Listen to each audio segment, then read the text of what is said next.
Hello everyone, I am Tacit, and today I'm going to be going over the new Gems of War Mythic of the Groevanga. So this thing will be in the Glory Gem Guild and VIP chests for this week only, and then it'll be in a drop table with everything else, as far as being able to get it all the way up until next Friday reset, is when you have until, so basically the end of Thursday.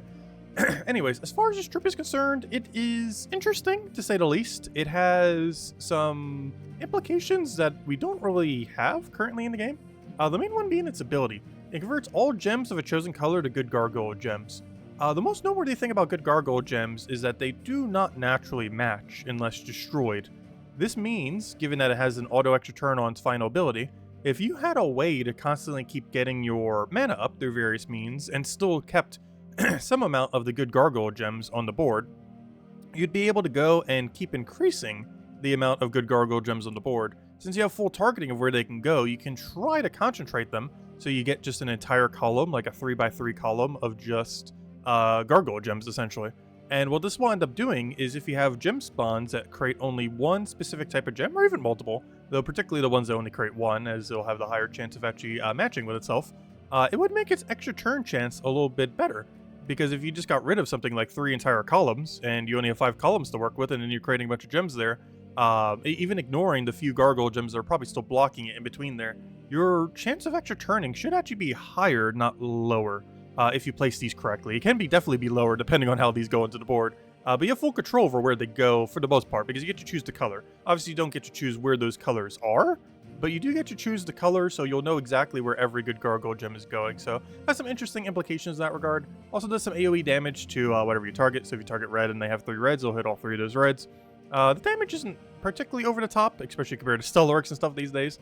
But, you know, it still chips pretty hard, nonetheless. And of course, the main gimmick is that he has extra turn. He's competing with things like Mistralus and the such in the extra turn category, and I feel like overall Mistralus is just going to be one of those troops to use way more often than this. It's just a lot more flexible. A lot of situations will actually hit harder, depending on the team comp, and the enchant from its final ability is pretty free. Whereas using this guy's Good Gargoyle gem Explode is actually kind of annoying. There's also technically some setups where this trait is a bad trait. I'm still going to be fully trading it. However, there are situations where this being fully traded actually makes the troop worse and not better.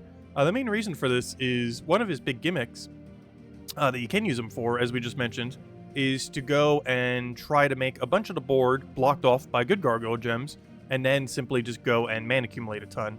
Well, you can't do that if you constantly keep destroying one of those or exploding one of those Gargoyle gems, which will end up ruining the setup that you end up having there. So you'll constantly keep chipping at the wall that you have that's trying to make you get more extra turns from your own ability. For the most part, this shouldn't matter too much, because if you're at the point where you can set that up, you're probably going to be able to multicast them anyways, and then start multicasting your other troop. However, it is still a factor, nonetheless, so do be wary of it. But anyways, let's go see what this thing can do. Let's go get this thing from drop table, and then go mess with it. You know what, let's go do the 200. Why are we doing some 50s? Let's go straight for 200. Now it's going to bother me that's not even though. Let's go to 300. Let's go all the way until we are 400. Just to get it all nice and balanced out. And then we'll start going for 200 again. Let's see how many it takes. So far we're at 800. Come on, 1,000 should be about average. Here it is, right there. Go.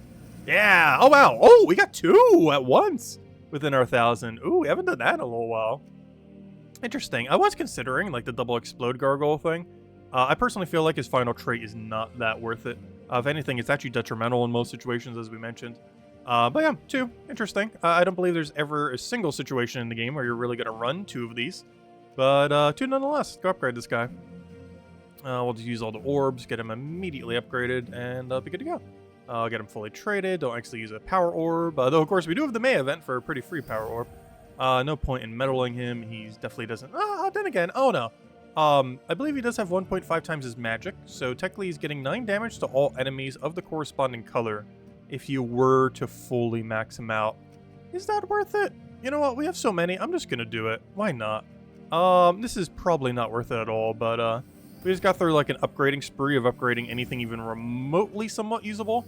And honestly, this guy is in the remotely somewhat usable category, so you know what? We'll upgrade him. I don't feel like we'll be using him anywhere near as much as Mistralus and the such. But, yeah, it's not bad. He's definitely not bad.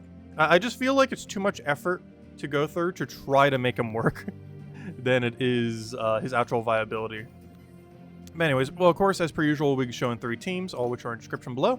And let's go straight into them. Everything from low rarity to other utility-related things. Let's just start in... Yeah, let's do it in Sword's Edge. Maybe we'll bring one of them to PvP, we'll see. Let's start all the way from the top. Start with the first one that we have here.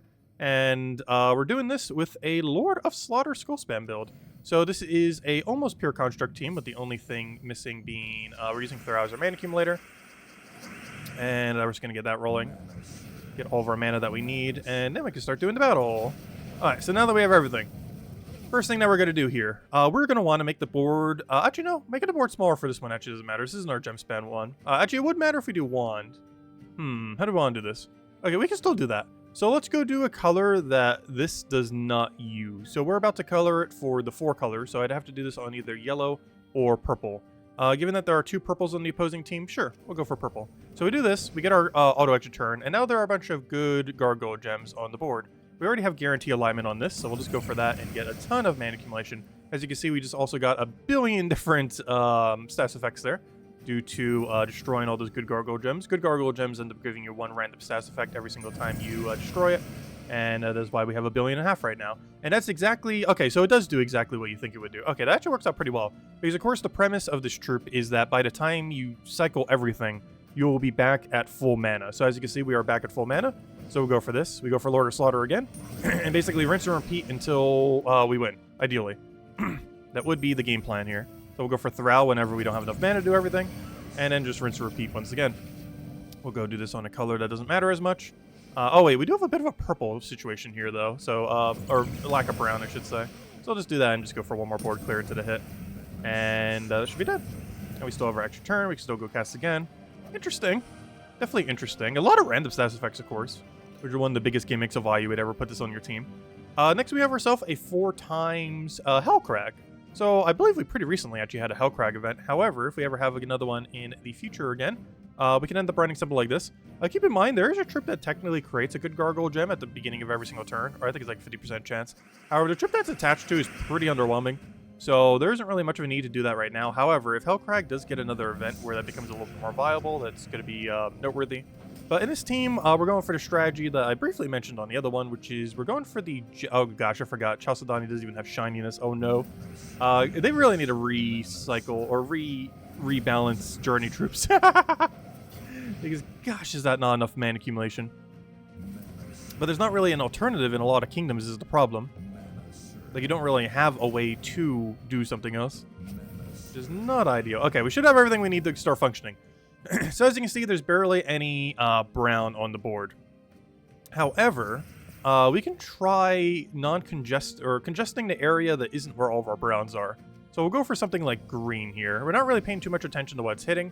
We're more so trying to pay attention to where our browns are or whatever our main mana accumulation is. So now we made the board a little bit smaller to try to increase our chance that we can actually land a brown extra turn, which we didn't here. However, we'll just do it again, and then again, and then again on top of that again. And then we can just keep kind of whittling down the board to the shape that we want. So we can end up doing this. I really wish you created more than 0 gems, Chalcedony.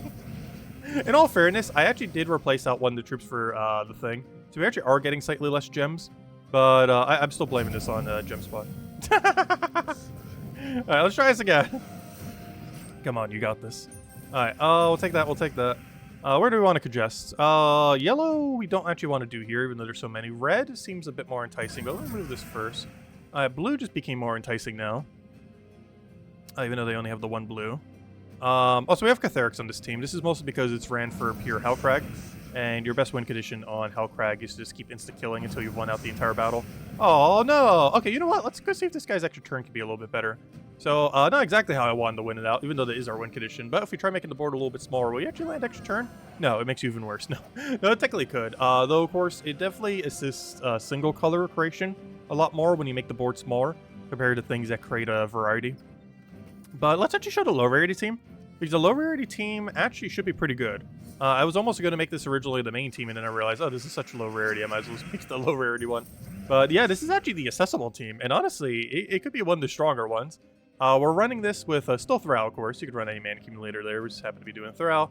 Daughter of Time. So Daughter of Time creates 5 Hourglass gems and 5 Freeze gems. The most noteworthy one here being 5 Hourglass gems, which we're going to be trying to do in order to, with the 50% chance here to create an Hourglass gem.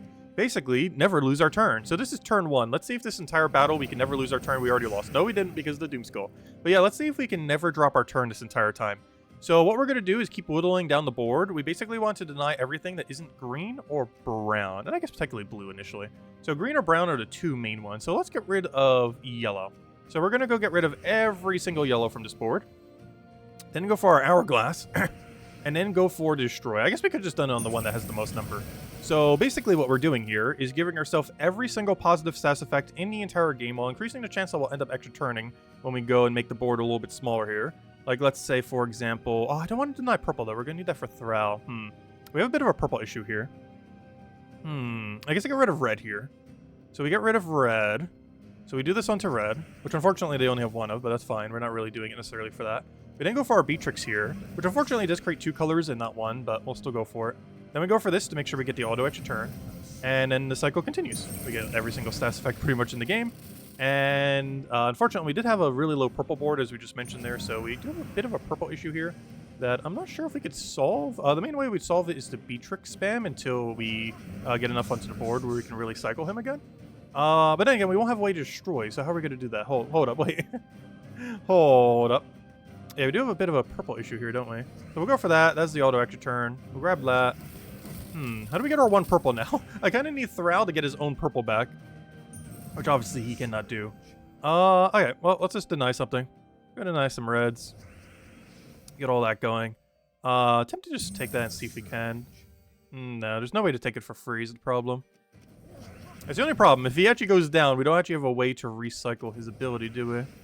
Which is not ideal. He kind of needs to make sure he always has 6 purple on the board, which we do not have much control over. Unfortunately. Luckily we have like a billion blesses, so this freeze applying to us, I think, barely did anything, if anything at all. Come on, Thrall. You're delaying this entire battle. How hard is it to get 1 single purple gem? As you can see, we can start locking up a very good portion of the board. Like, this entire bottom area we could pretty much get rid of. Honestly, I almost want to try doing this with a different mana accumulator. Just ever since the Journey Troops nerf, I feel like that'd be one of the biggest things you would try to use these teams with. Also, as you can see, yeah, we can get the board quite congested. This is not quite the same as block gems, in that they're still movable. And obviously destroyable, as all of them are, at least currently. But you can kind of just keep chiseling away at the board and make it to the point where you have a very, very small board. But we don't really have a good, like, targeting way afterwards to really end up dealing with it. Oh no, let's go make a 4th team real quick, just for the fun of it. I feel like I want another team. I want something gem spawn related, I think. I don't really feel like we've really gotten to show the gem spam route of what this thing can do. How do you say his name? Grow. Gosh, why is that so weird spelling? I was technically right. I just mixed up the O and E.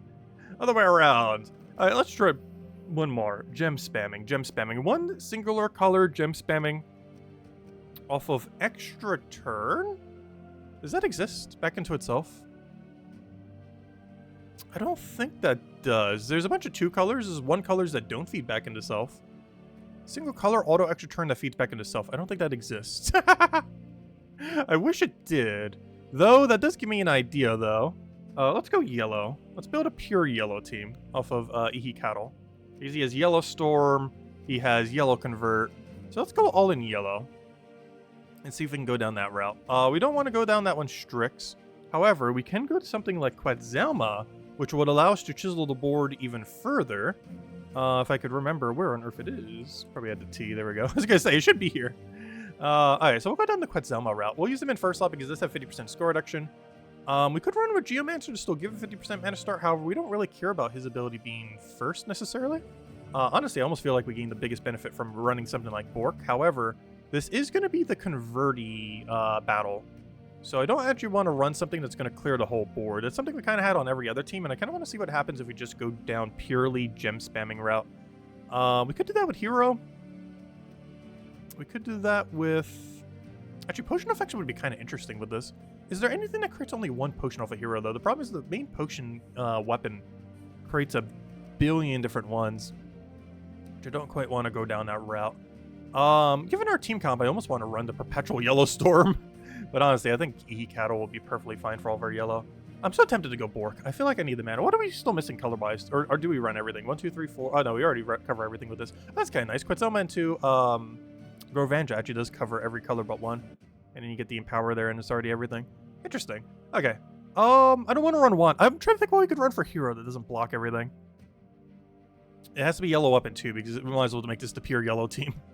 Let's see. Yellow, any color. That also creates yellow gem. Does that exist? The problem is any that do probably do double color. Technically this. Wait. Doom Spade or Spear. Hold up, I forgot. Hold. I keep forgetting these weapons exist. They're so good too. Hold all the things. This is like pre-nerf Journey Troop. Deal a bunch of damage to first enemies, plus tempering. Create a billion yellow back into itself. No extra turn though, automatically, but okay, this will work perfectly. Hold up. Alright, there we go. And not mech. I don't know, what do we want to run? There's a couple different ways we could run this. Sun Spear gives, or not Sun Spear, Storm Caller gives perpetual yellow, in case Ihikato isn't enough yellow storm already. Priest we don't really need for that.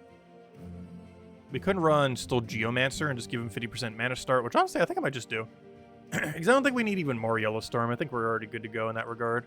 And now we can go our minus, which probably is going to be into Ihikato, even though he's all the way in our last slot there. You generally don't want to give your minus to your last slot, but in this case, it shouldn't really matter much. I'm looking for a double yellow something, so we'll just put into yellow-blue, I guess.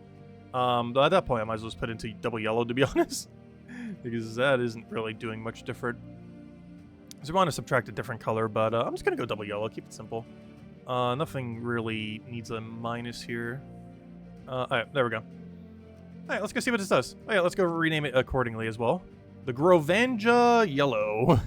Let's see. There we go. Groevanga Yellow. Hey, it fits. There we go. Alright, let's go see what this can do. So this will be all in on gem spamming. And we get to do it on the Mimics. Hopefully they don't devour us all. Alright, see what we can do. So let's use the Doom Spear in order to get a bunch of yellow back into ourselves. The only big issue with this team is how are we getting our initial mana? Other than Ihikato, obviously. But I mean, like, after that. Especially if we don't have alignment, which we somewhat do, but somewhat don't at the starting board. Let's see if we can get a few turns going and if that's enough to fix it. We have our Gargoyle gems already. Unfortunately, that doesn't really do too much for us at the moment. Oh, let's see. Purple, the other thing, green. Yeah, green. He takes that. I was hoping he would give us alignment here. He does give us a lot of mana, so I think it's this time that we finally go for it, and this will set up our team to actually function. Okay, so game plan. I want to make the entire board Gargoyle gems. So what we're going to do is target brown, one of the two colors they actually use. Then we're going to deny something they don't use, that still helps us a lot, like red, for example. How on earth did you miss?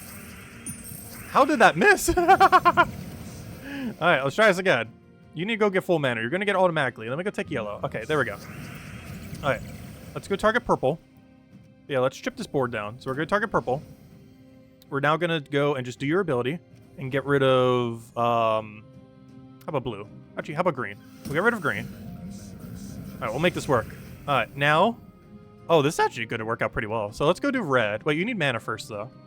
So I got to cast my weapon, which gives us full mana. Though I'm going to win too quickly on this fight. We might have to try it again. Alright, let's make sure not to hit brown or purple with this. Alright, let's go do red. Red looks pretty populated. So we'll do it on red. We then go for this and get rid of brown. Oh, it's working. It's working. We're going to kill them, but it's working. Then we get rid of, oh no, let me take the yellow first. Oh, I want to get rid of brown again, but it's going to hit him. Alright, let's do red, I guess. Oh wait, I don't full mana on anything though. Oh, fine, let's do it on brown. We didn't quite get to do it. Let's see. Let's go take the Mimic fight and try it again. And we get nothing. Alright, let's try this again. But not on a Mimic this time. Just a normal fight. I want to see if we can get this to work. Because the whole point is to chip down the board so we get it nice and cozy so that every single time we ever cast Quetzalma or the weapon, it will always give us full mana back. That is what we're trying to do. If it's going to happen or not is within question. That is the goal here. Alright, we'll take off with that yellow. We'll take the green. Though similar to what we were mentioning earlier, One of the main reasons you're likely not going to be using this troop is it's just going to be so slow to set up. Like, we need 2 battles to even properly get this team to function once. Imagine in an actual battle situation how annoying that would be. Alright, so let's start chipping down the board. So we're going to do this on red. We're then going to do this on brown. Nice, nice. Okay. We're now going to use this. Just get a billion of those. We're now going to chip down our next color. How about purple? We're now going to Quetzalma away the greens because we're trying to condense everything. Oh, we did not get nearly as much yellow as I would have hoped there.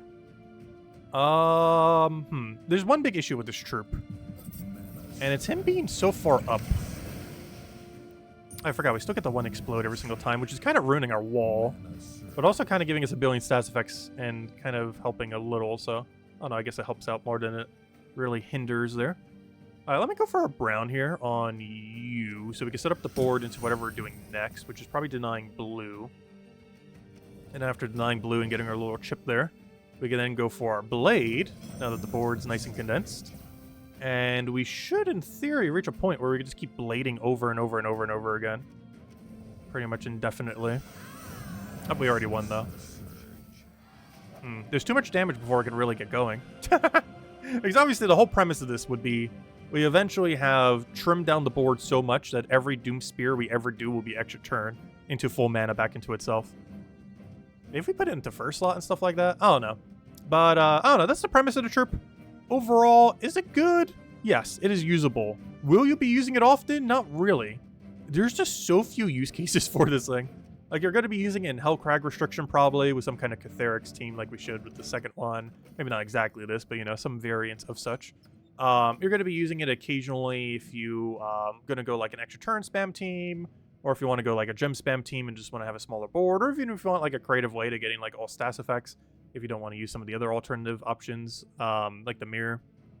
I don't know, I just don't feel like he's going to be quick enough to really use over his competitor.